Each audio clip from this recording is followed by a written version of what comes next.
first question for today is, I have an LLC and want to do a DBA. I have insurance for work that would be done under the DBA. The insurance is in my name, not the DBA. Is that a problem?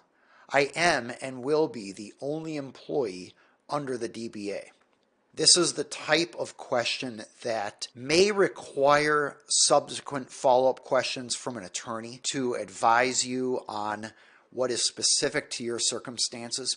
But I'm going to use that question as a prompt to cover some of the big issues that are here so that people can address some of the common misunderstandings with DBAs. All right, so let's imagine you have an LLC. So that is a registered limited liability company in your state. You want to now add a DBA. Okay, well the question is, what is a DBA? DBA stands for doing business as. And I think that language is really helpful because it's not a separate entity. It's just, for example, an LLC doing business as, and then a new name. So for example, you might have Goldilocks Cookies LLC. But then Goldilocks starts making brownies. So Goldilocks might set up a DBA called Goldilocks Brownies.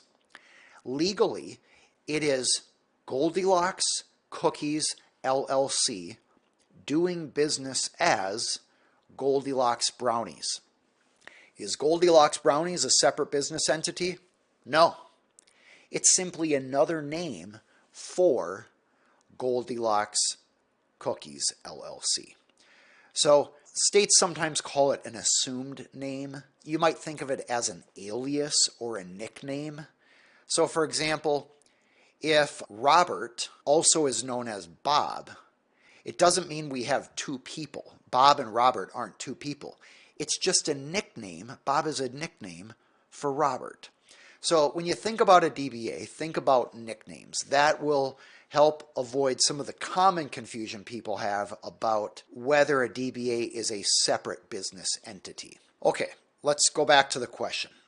I have insurance for work that would be done under the DBA. Well, as we just discussed, our DBA is not a separate entity.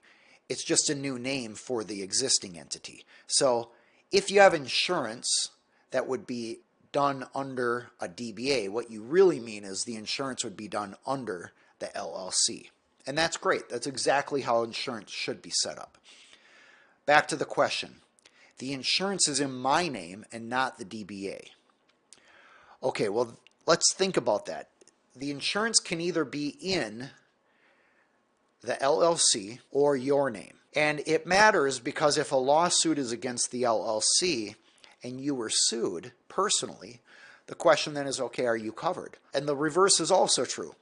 If you have insurance under the LLC and they sue you personally, or vice versa, they sue the LLC and not you personally, you get the idea that you need the policy under the proper person or entity. So what do we do? Do we have it under the LLC or the individual? Well, a lot of times insurance companies will let you do both.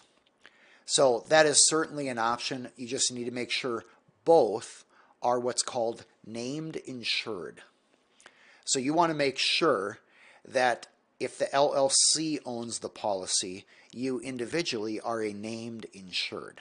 So going back to the question, is it a problem to have an LLC with a DBA and insurance? And I think the question there is, how do we avoid being liable or having liability if we got this insurance policy that's supposed to cover us?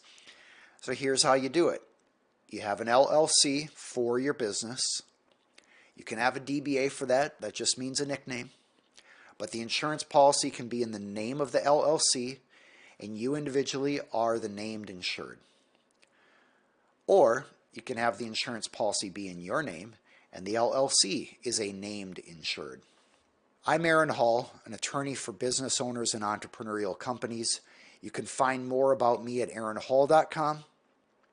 You can get the free download we talked about earlier at aaronhall.com/free.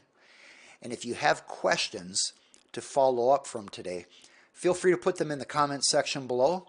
I'll either address them in a future live video session, or I'll use your questions to create an entirely separate video to help you and other business owners, educating you to help make your company better and hopefully improve your success in life. It was a pleasure talking with you here today.